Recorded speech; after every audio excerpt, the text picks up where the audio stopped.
오늘 우리 켈빈 기독교 강요 우리 2권을 마치는 그런 날인데요. 저는 이 켈빈 기독교 강요를 이렇게 준비하면서 몇 가지 소원을 갖고 이렇게 기도하면서 준비를 하고 있는데요. 첫 번째 소원은 우리가 신앙생활 하면서 또 설교를 들으면서 여러 가지 궁금했던 많은 부분들, 이게 뭐지? 이건 어떻게 되는 거야? 그런 부분들이 좀 풀려가면 좋겠습니다. 아, 그렇구나. 그래서 더욱더 확신 안에 거하는, 그걸 위해서 기도하고요. 두 번째 이제 기도하는 부분들은, 적어도 이제 오후 예배 시간에 이렇게 참석하신 분들, 나름대로 이렇게 말씀도 사랑하고, 또 가까이 하고, 또 많이 들었고, 그런 분들이 이렇게 모이셨는데, 이제는, 예수 믿으면 구원 받는데, 그런, 아주 지극히 당연하고, 그 부분보다 이제는 질문을 던져서, 예수님 믿는다고 어떻게 우리가 구원받지? 어떻게 우리가 구원을 받은 건데? 이게 확실해지는, 정말 예수님이 날 사랑하심, 이게 그냥 가사처럼 날 사랑하심이 아니고 말이죠. 정말 예수님이 나를 사랑하시는 것이 경험되어져야 되고, 모든 상황에 적용되어야 되거든요. 우리 예배는 그렇게 한번 인사하기 원합니다. 예수님이 나를 사랑하시면 모든 게 끝납니다. 그거 하나면 끝나야 되거든요. 그런데 우리 가운데는 그래도 안 끝나는 것 같은데요. 뭐를 그럴 수 있습니다. 근데 곰곰이 생각하고 이렇게 보면, 그치. 예수님이 나를 사랑하시는데, 생명까지 내주셨는데, 그렇게 해서 나를 구원해 주셨는데, 뭐가 걱정이야. 그러면서 툴툴 털고 일어날 수 있으면 참 좋겠습니다. 오늘은 우리 제2권, 제2권은 그리스도 안에 후속자 하나님을 아는 지식인데요. 오늘은 13강, 그리스도는 어떻게 우리의 구원자가 되시는가? 나 예수 믿으면 구원 받는다 그랬어. 근데 어떻게 해서 우리가 구원 받는 거지? 이게 확실히 된다는 거죠. 아, 이래서 내가 구원 받은 거구나. 그 가치를 알면 우리 어려운 상황 가운데도 믿음으로 넉넉히 이기게 될 줄로 믿습니다. 켈빈은 기독교 강요 2권 12장에서 14장까지 구원자이신 그리스도는 어떤 분이시지? 그리고 15장부터 17장까지는 그리스도께서 우리를 위해서 무엇을 하셨지? 어떤 일을 행하셨지? 그리고 기독교는 다른 게 아니고요. 내가 뭘 잘해야 인정받는 게 아니에요. 자꾸 우리는 이쪽으로 가거든요. 제가 지금 조금 시간적인 여유도 있고 이래서 지금 운동을 좀 이렇게 체계적으로 배우고 있는데요. 한 번은 그 트레이너가 저한테 그러더라고요. 목사님, 한 가지 궁금한 게 있는데요. 물어봐도 돼요? 물어보시라고. 천주교와 기독교가 어떻게 다른데요? 그 중에 한 가지만 말씀드리면 이런 거예요. 천주교에서는 내가 잘해야 하나님의 자녀가 되고 구원받는다고 그걸 강조합니다. 근데 우리는 그럴 만한 자신을 가진 분들이 있을까요? 근데 기독교는 그게 아니고요. 내가 자녀가 되기 때문에 내가 잘려고 하는 거예요. 잘 보이려고, 하나님께 잘 보이려고 믿는 게 아니에요. 그래서 구원받는 게 아니에요. 하나님의 자녀이기 때문에 자녀답게 사는 게 삶으로 나타나는 거죠. 근데 늘 우리는 자꾸, 내가 왜 이거밖에 안 돼? 왜 그 사람은 나한테 왜 이런 거야? 뭐 이런 것 때문에 늘 이렇게 맴도는, 그 신앙에서 이제는 주님이 나의 중보자가 되시고 나를 구원해 주셨구나. 거기에 빙점을 찍는 그런 우리가 되길 원합니다.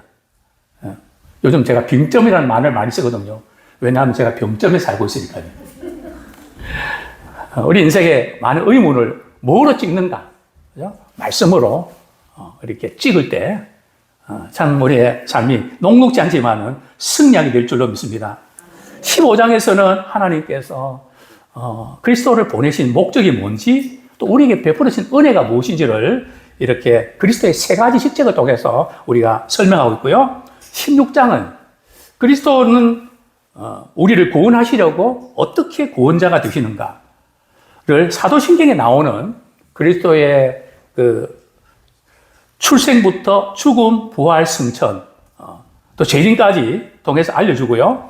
또 17장에서는 그리스도께서 자기의 공로로 하나님의 은총과 구원을 우리에게 주셨다고 하는 것은 정당한 것임을 역설합니다. 오늘 지금 우리가 다루고 싶어 하는 부분이 이 세 가지인데요. 그리스도의 세 가지 직책. 세 가지 직책이 뭡니까? 하나는 예언자고, 다른 하나는 또 왕이시고, 그리고 제사장. 그리고 이 예수 그리스도에 대해서 잘 설명하고 있는 부분이 바로 사도신경이거든요. 사도신경을 통해서 예수님은 어떤 일을 행하셨는가. 그리고 이제 17장에 보면 예수 그리스도를, 그분을 믿음으로 우리가 구원받는데 그리스도의 공로로 구원받는 거다. 절대 내 자신의 공로가 아니다. 내가 잘해야 구원받는 거 아니다. 항상 우리가 이거 기억하셔야 돼요. 우리는 누구의 공로로 구원받는다고요? 그리스도의 공로로 구원받는다는 거죠. 항상 여기에 돌아가야 돼요. 그래서 이 세 가지를 좀 함께 나누면 좋겠습니다. 자, 우리 켈빈은 그 부분 보겠습니다. 켈빈은 그리스도의 직책을 말이죠. 어떤 칭호로 관련해서 설명하는가 하면 그리스도. 우리 그리스도라는 그 단어를 많이 들었는데요. 그리스도라는 뜻이 뭘까요? 기름 부음을 받은 자라는 뜻인데요. 구약 성경에서는 어떤 단어로요? 메시아. 그죠?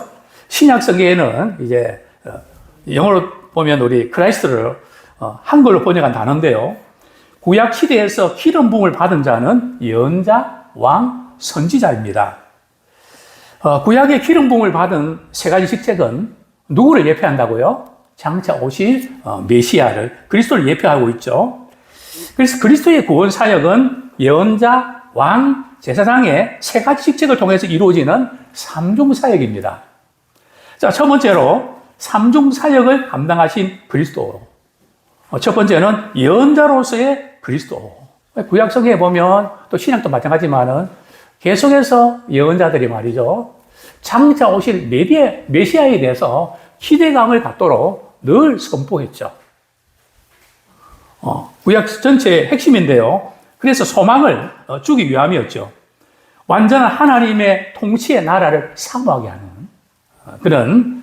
그래서 이사야는 메시아를 이렇게 소개합니다. 이사야 55장 4절 말씀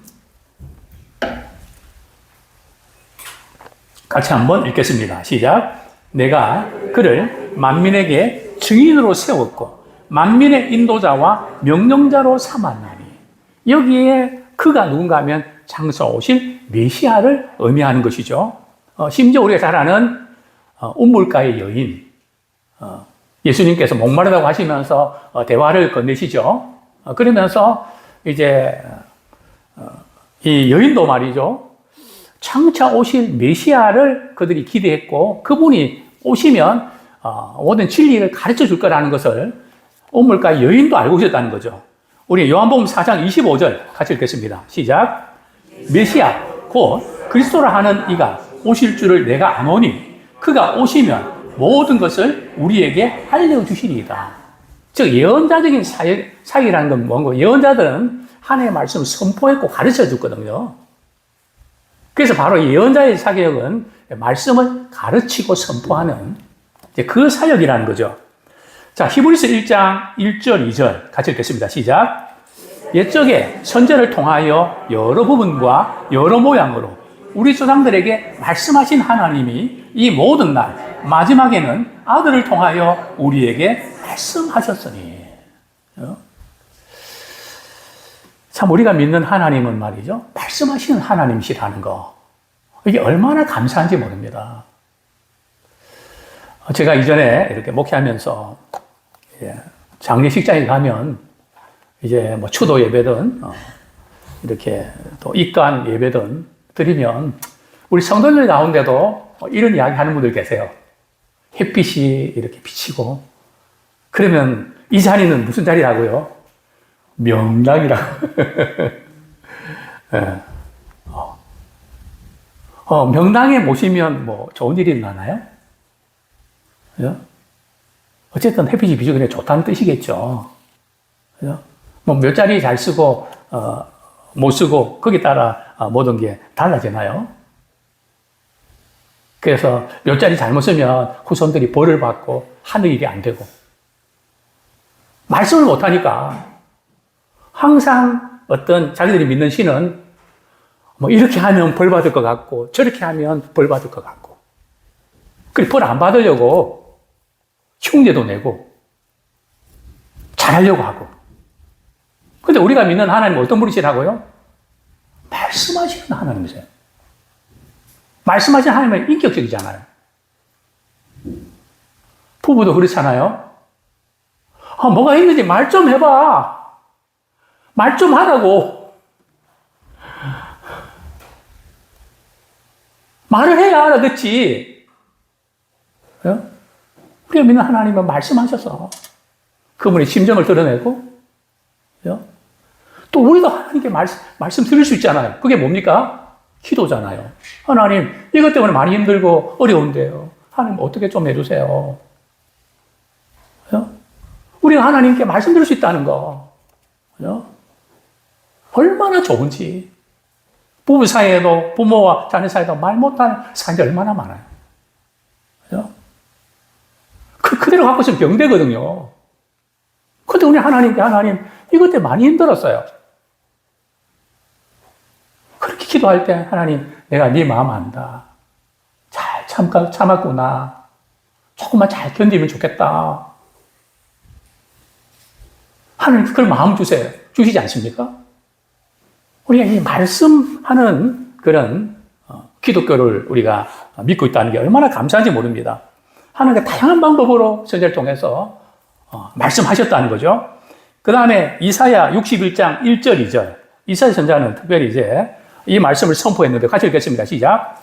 주 여호와의 영이 내게 내리셨으니 이는 여호와께서 내게 기름을 부으사 가난한 자에게 아름다운 소식을 전하게 하려 하심이라. 나를 보내사 마음이 상한 자를 고치며 포로된 자에게 자유를, 갇힌 자에게 노임을 선포하며 여호와의 은혜의 해와 우리 하나님의 보복의 날을 선포하셨습니다. 이 보면 기름을 부으사.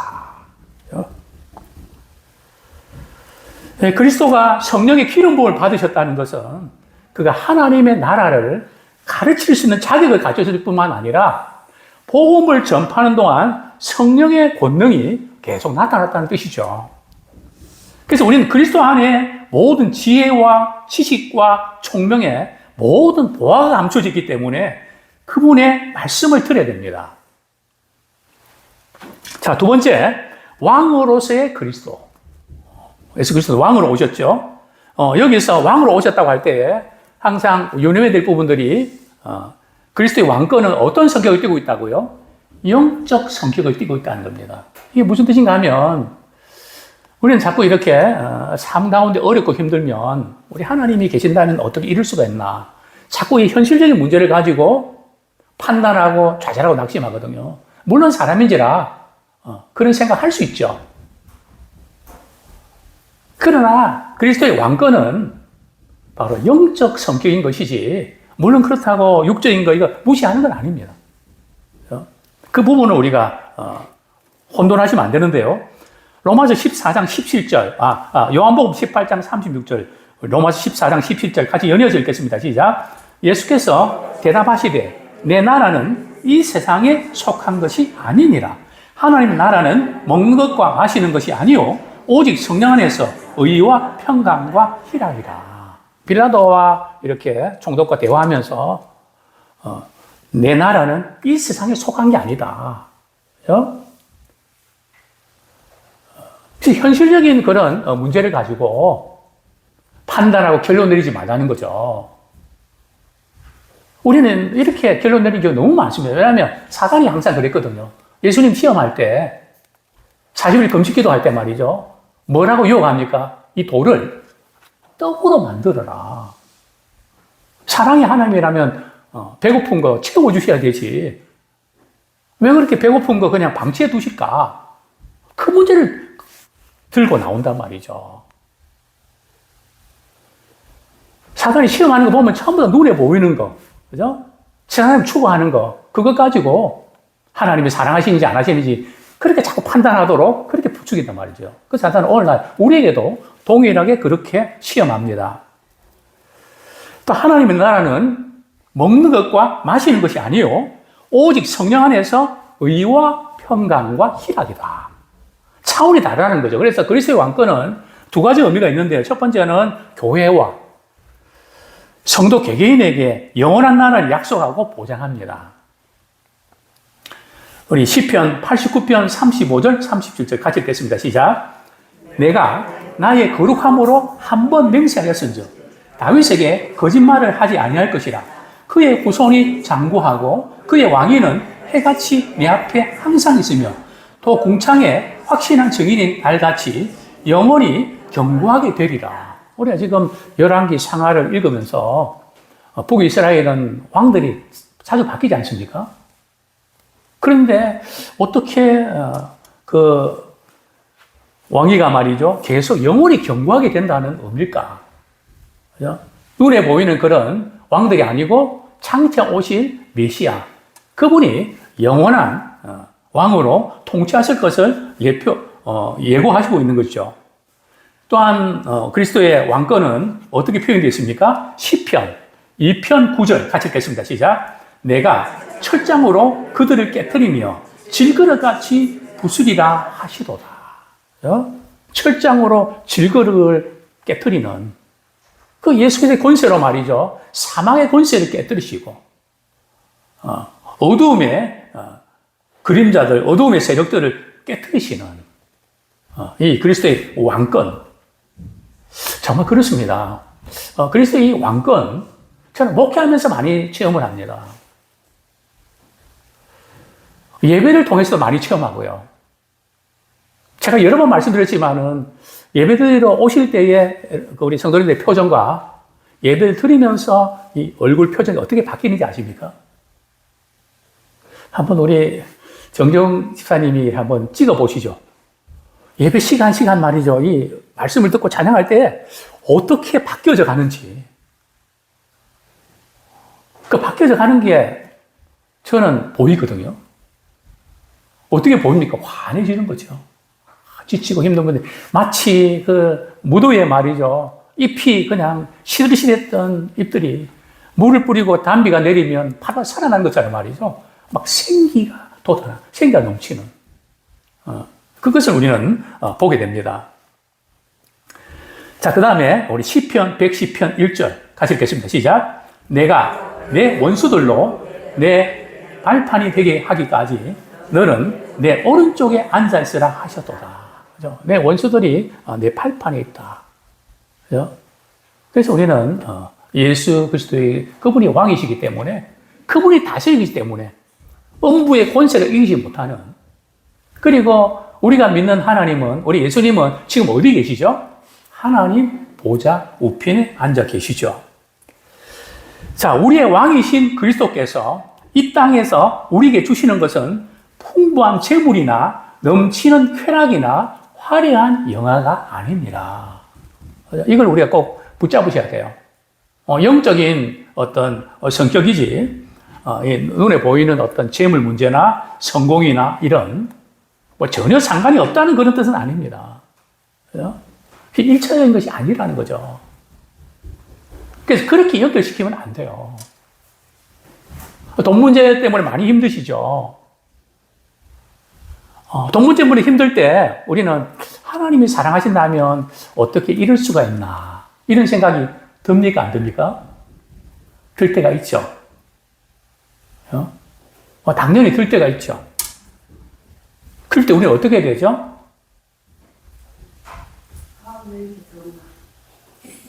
그죠? 너가 믿는 게 돈 때문에 믿냐? 제가 신학교 때 등록금 없어서 말이죠. 하나님 등록금 해결해 주세요. 하나님 제가 사명 위해서 갔는데 하나님 등록금 하나 해결해 주지 않으세요? 그때 하나님께서 소리가 들리는 건 아닌데요. 제 마음으로. 야, 너는 등록금 해결하려고 신학교 왔냐? 그거 아니잖아. 우리는 우리 마음에 일어나는 모든 생각을 그대로 믿지 말고 믿음을 가지고 그것을 우리가 적용하면서 물리치는 자 되기 원합니다. 그거 아니잖아요. 생각이 내주시면서 우리를 구원해 주셨는데 단순 눈에 보이는 물질이 필요 없다는 게 아닙니다. 살아가는 데 필요하죠. 그러나 그것 때문에 주님의 사랑과 은혜를 아무것도 아닌 것처럼 밀어내지 말자는 거죠. 우리가 예수 믿으면 좋은 일이 많나요?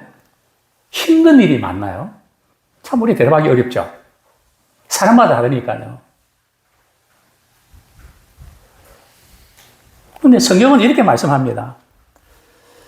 우리가 예수님을 말이에요. 설렁설렁 믿으면 시험이 별로 없어요. 시험이 언제 오는지 아십니까? 제대로 믿으려고 그러면 시험이 제대로 옵니다. 그래서 저는 역으로 말이죠. 시험이 없으면 우리 신앙생활 제대로 하고 있는지 보셔야 돼요. 왜냐하면 제대로 믿으려고 하면 꼭 무슨 일이 생기거든요. 남편이 아내를 갈군다든지. 죄송합니다. 갈군다 그래요. 그죠? 뭔가 주위 사람들이 말이죠. 뭔가 좀 잘못도 보려면 꼭 그냥 힘들게 한단 말이죠. 그게 우연일까요? 우연 아니에요. 영적인 싸움이기 때문에 반드시 그런 게 있단 말이죠. 그죠? 그래서 이 오해와 조롱과 핍박이 있을 수 있다는, 그래서 평생 우리 신앙생활은 영적인 전투라는 것을 기억해야 됩니다. 그러나 우리가 이런 어려움을 겪지만 왕이신 그리스도의 보호를 받고 있다는 사실을 믿고요. 우리는 누구의 보호를 받고 있다고요? 우리 주님이 우리를 보호하신다는 거죠. 그죠? 에스코트 한다는 거죠. 그래서 우리는 기쁨 중에 참고 기다리는 우리가 되기 원합니다. 우리의 영원한 왕이신 그리스도는 우리에게 모든 불행과 싸워 이길 용기와 힘을 주시며 영생에 대한 소망과 각양 좋은 은사로 날마다 풍성하게 채워주십니다. 예수님이 우리의 왕이 되신다. 그죠? 그분이 다스려 주신다. 나는 안 되지만 주님의 다스림 받을 때에 주님께서 이루 가신 걸 보게 되죠. 자, 세 번째로 제사장으로서의 그리스도. 하나님과 우리 사이에는 죄가 막혀서 도저히 가까이 할 수가 없죠. 죄를 바라보신 하나님은 우리를 진노하셔야만 마땅하시죠. 그 진노를 풀기 위해서는 누군가 대신 죽어야 되는 속죄가 필요한데요. 속죄는 뭐 없이는 안 된다고요? 피 흘림이 없이는 안 된다는 거죠. 누구든지 죽어야 된다는 거죠. 자, 히브리서 9장 22절 같이 읽겠습니다. 시작. 율법을 따라 그의 모든 물건이 피로써 정결하게 되나니 피 흘림이 없은즉 사함이 없느니라. 그죠? 피 흘림은 바로 죽음을 의미하죠. 죄의 싹은 사망이기 때문에 그렇습니다. 구약 시대의 제사장들은 동물의 피를 가지고 죄를 속했지만 그것으로는 온전한 화목을 이룰 수는 없었습니다. 또한 제사장들도 본인이 죄인이기 때문에 중보자가 될 수도 없었죠. 그리스도는 친히 멜기세덱의 반차를 쫓은 영원한 대장이 되셔서 흠도 티도 없는 자기 몸을 영원한 제물로 삼아 단번에 영원한 제사를 하나님께 드리셨습니다. 우리 히브리서 9장 12절 같이 읽겠습니다. 시작. 염소와 송아지 피로 하지 아니하고 오직 자기의 피로 영원한 속죄를 이루사 단번에 성소에 들어가셨느니라. 자, 분홍색 박스 우리 같이 한번 결론 부분 같이 읽겠습니다. 시작. 그리스도는 우리를 위해 하나님이 세우신 예언자이시며 왕이시고 영원한 제사장이십니다. 자, 두 번째로 이 부분이 참 중요한데요. 그리스도가 어떻게 구원자가 되시는가? 우리가 예수님을 믿으면 우리가 어떻게 구원을 받을 수 있는가? 우리가 구원 받는 거 당연히 아는데 그게 어떻게 해서 그렇게 되는 거지? 하는 이 부분들을 좀 더 명확하게 우리가 깨달을 수 있으면 참 좋겠습니다. 켈빈은 그리스도가 어떻게 우리 구원자의 역할을 감당하셨는지를 다루면서 먼저 우리 인간이 어떤 존재인가를 예리하게 지적을 하고 있죠. 로마서 1장 18절부터 31절의 말씀을 이렇게 예를 들면서 우리는 온갖 불의와 방탕, 자랑, 교만, 시기, 미움, 살인, 음란, 배반, 탐욕, 비방, 불신, 무정, 배악이 넘쳐, 배악은 약속을 이제 깨는 거죠. 구원받을 만한 자격이 전혀 없었고, 그죠? 우리는 구원받을 만한 자격이 조금 있었는데 예수님이 도와주셔갖고 그냥 얻었다는 그게 아니라는 거죠. 우리는 구원받을 만한 자격이 어느 정도 없었다고요? 전혀 없었다는 거죠. 우리 예수 믿고 나서 좀 믿음 생활 잘한다고 하는 우리가 그런 상황이 있지만, 그래도 우리는 전혀 구원받을 자격이 없었다는 것을 인정하셔야 됩니다. 오직 사탄과 죄의 종노릇 하다가 영원히 멸망받을 비참한 운명이었다고 주장합니다. 이 사실을 우리는 인정하셔야 돼요. 내가 어떤 존재인가. 그래야 구원이 우리에게 크게 다가오죠. 어떻게 주님이 나를 구원해 주셨나. 그죠? 이 구원의 이 깊이, 넓이를 우리가 좀 깊이 또 함께 고민하면 좋겠습니다. 그래서 우리는 의와 해방과 생명과 구원을 얻기 위해서 누구를 찾아야 된다고요? 그리스도를 찾아야 됩니다. 구원의 이름, 구원을 주실 만한 분이 예수 그리스도 이름밖에는 없다. 분명히 성경 말씀하고 있죠. 다른 데서 찾지 말라는 거죠. 구원해 주실 그분을 찾아야 되는데 바로 그분이 예수 그리스도라는 거죠.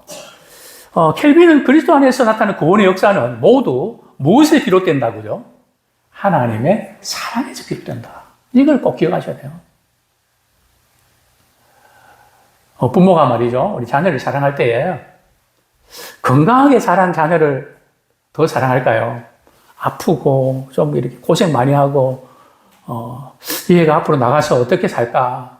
이런 자녀를 더 사랑할까요? 후자죠.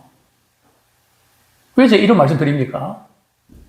항상 우리는 자꾸 이렇게 사랑받을 만한 자격이 있는가 없는가를 따진단 말이죠.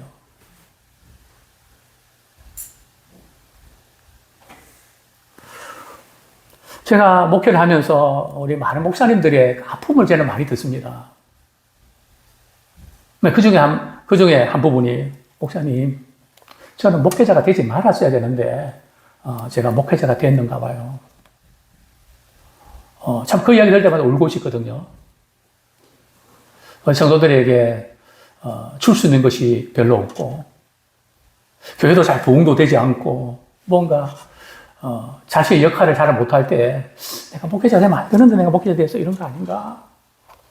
마치 부모가 자녀들한테 바라보면서 나는 아무것도 해준 것도 없고 부모의 서글픔 그런 마음 있지 않습니까? 자격이 없는데 우리가 그런 어떤 생각이 밀려올 때마다 우리는 어떻게 해야 될까요? 사랑받을 만한 자격이 있어서 하나님 사랑한 게 아니에요. 없어서 사랑하셨다고요. 우리 다시 한번 옆에 있는 분이 그렇게 인사하기 원합니다. 사랑받을 만한 자격이 없어서 하나님 사랑하셨습니다. 사랑받을 만한 자격이 없어서 사랑하셨습니다. 자꾸 우리는 자격지심이 빠진다고요. 그래도 뭔가 내가 좀 잘해야지. 사랑받을 만한 자격이 있어야지.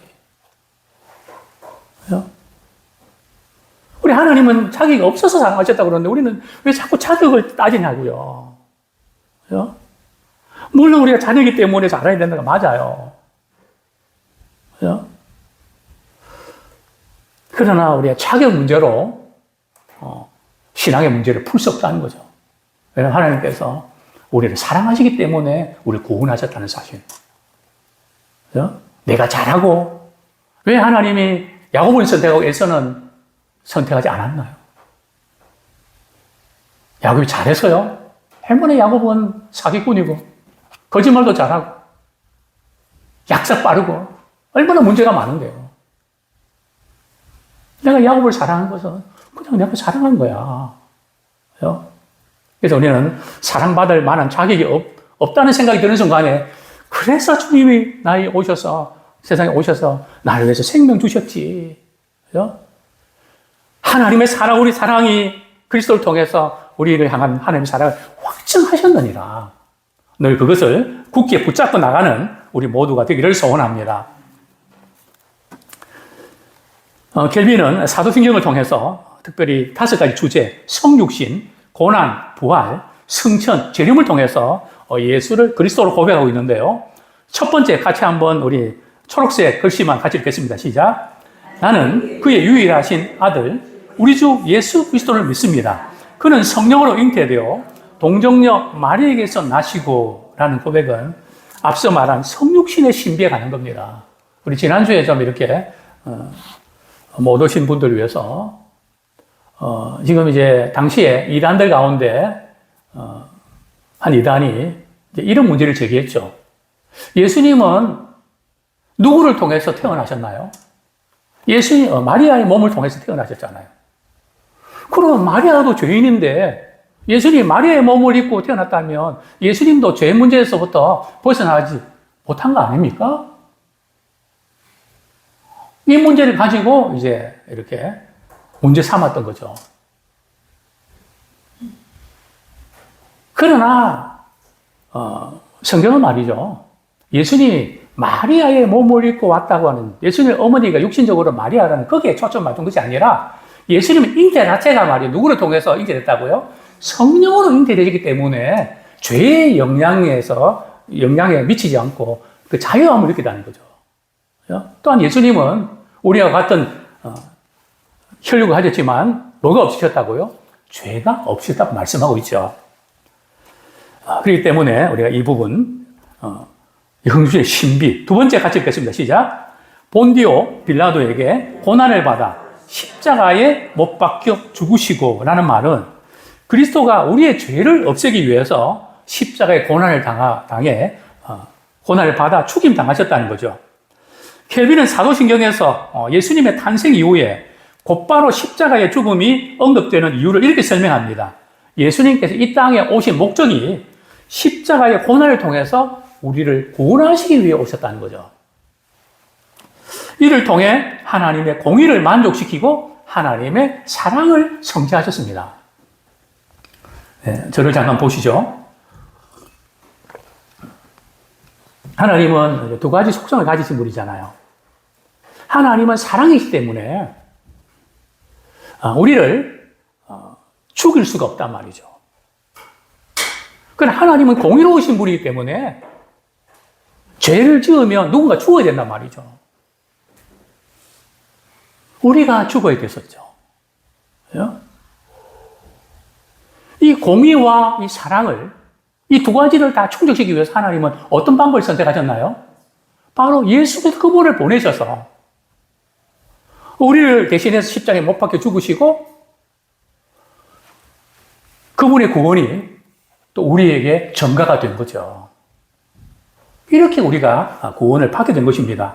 자, 세 번째로 같이 읽겠습니다. 시작. 장사된 지 사흘 만에 죽은 자 가운데서 다시 살아나셨으며 저는 이 장사지 지낸 바 됐다. 이 부분을 굉장히 저는 더 좀 강조도 드리고 싶습니다. 우리는 예수님이 무덤에서 장사 지냈던 것을 우리 설렁설렁 넘어가려고 그러는데요. 좀 더 깊은 의미를 발견해야 됩니다. 3일 동안 무덤에 머무르시면서 장사 지낸 바 되셨단 말이죠. 그렇다면 우리도 우리의 죄를 자꾸 끄집어내면 안 된다는 거죠. 그죠? 그 죄까지도 뭐 된 바 된다고요? 장사 지낸 바 되야 됩니다. 우리 한번 다시 따라하시겠습니다. 다시 무덤을 파지 맙시다. 전에 당신이 그랬잖아. 아직도 그렇잖아. 시집 올 때 섭섭했던 가지고 계속 끄집어내가고 말이죠. 두고두고 써먹는. 그때 잘못한 거 가지고 말이요. 계속해서 끄집어내는. 무덤 다시 파면 안 돼요. 무덤에서 어떻게 됐다고요? 장사 지낸 바 됐단 말이죠. 거기서부터 다시 일어나죠. 다시 주님은 부활하지 않았습니까? 그리스도께서 십자가에서 육체적으로나 정신적으로 엄청난 고통을 겪고 죽임을 당하심으로 우리는 세 가지 혜택을 누리게 됐는데요. 세 가지 혜택뿐이겠습니까? 하나님의 의로운 심판이 우리가 죄 때문에 죽어야 되는데 그 심판이 만족됐고요. 율법의 저주가 제거됐습니다. 우리 말씀대로 살지 못했다고 나는 죄받아야 되고, 그죠? 말씀대로 살지 못해서 이런 일이 일어났다고. 물론 우리가 죄를 깨닫는 거 필요하지만, 그죠? 우리가 죄받아서 그렇다고. 그게 우리 믿는 사람들에게 그게 적용되나요? 적용 안 되나요? 쉽지 않죠? 그래, 너 하는 거 보니까 너 그럴 줄 알았어. 죄받아서 그렇다는 거죠. 물론 우리가 죄를 지을 때 하나님이 또 깨닫기 위해서 때리시기도 하십니다. 율법의 저주가 뭔데요? 말씀대로 안 살면 대가를 반드시 우리가 지불해야 된다고 하는 그 형벌. 그 형벌의 저주에서 우리는 벗어났다는 거거든요. 물론 그렇다고 형벌이 그 죄에 대한 징계가 없다는 거 아니에요. 용서는 받지만 깨닫게 해주신 징계는 있습니다. 그러나 죄의 형벌이 없다는 거죠. 그 저주에서는 벗어났다는 거죠. 우리 아무리 잘못해도 우리 회개하고 돌이켜야 되겠지만 죄받아서 그렇다. 너 그럴 줄 알았다니까. 그죠? 그런 비슷한 투로 나가는 것은 우리가 좀 경계해야 될 부분 중에 하나입니다. 그러나 죽음이 그리고 한마디로 우리가 하나님과 어떻게 됐다고요? 화목하게 된. 그러나 그리스도의 죽음이 마지막은 아니었습니다. 그리스도가 사흘 만에 무덤에서 다시 부활하심으로 우리가 누리게 된 또 세 가지 혜택이 있죠.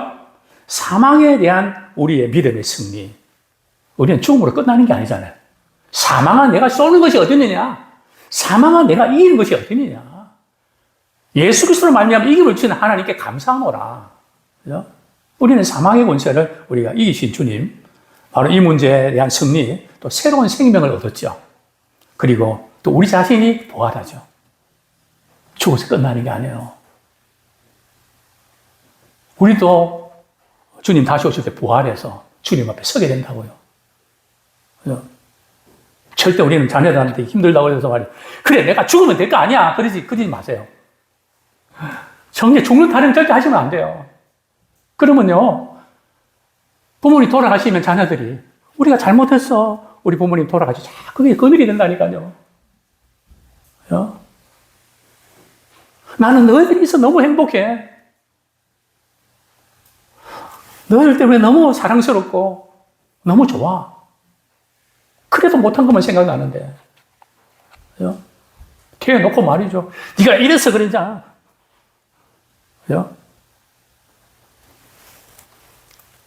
자, 네 번째로 우리 같이 읽겠습니다. 시작. 하늘에 오르시어 전능하신 아버지 하나님 우편에 앉아 계시다가. 이제 이 그리스도의 승천인데요. 주님의 진정한 통치는 승천하사 하늘로 돌아가심으로 시작됐죠. 하나님 우편에 앉아 계시다는 뜻이 뭘까요?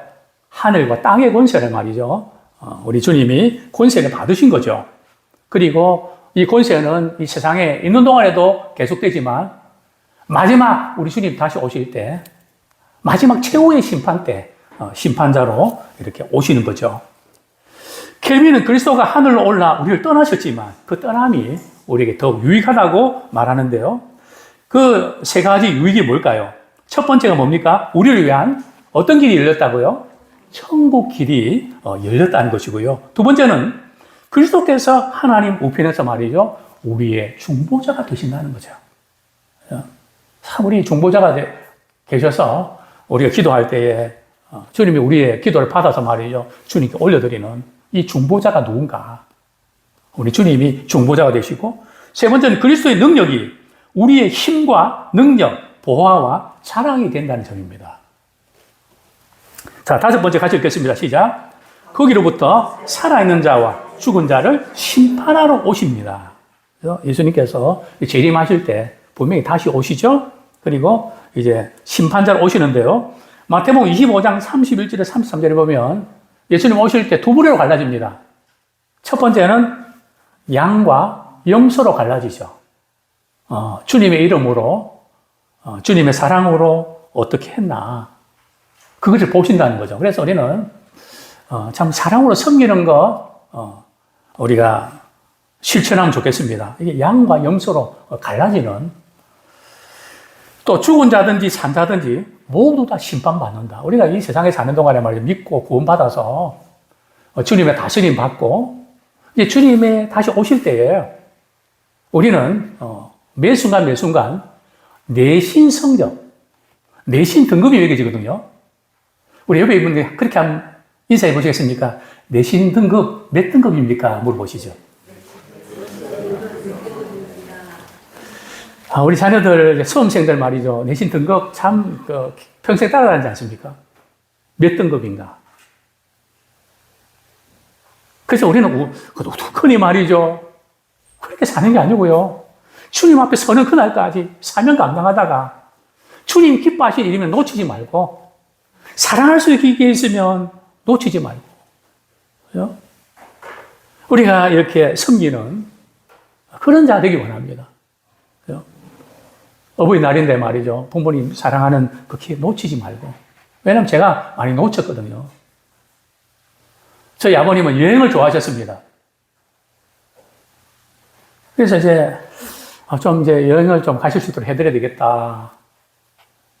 당뇨 합병증이 오는 바람에 어디도 가실 수도 없고, 또 맛있는 식사도 드실 수도 없고,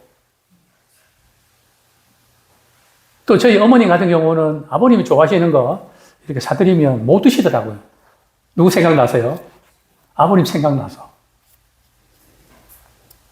참 사랑할 수 있는 시간이 이렇게 짧구나. 마음이 있을 때, 그때 놓치지 말고, 우리가 잘 섬기는, 부모님 뿐이겠습니까? 우리 주변에.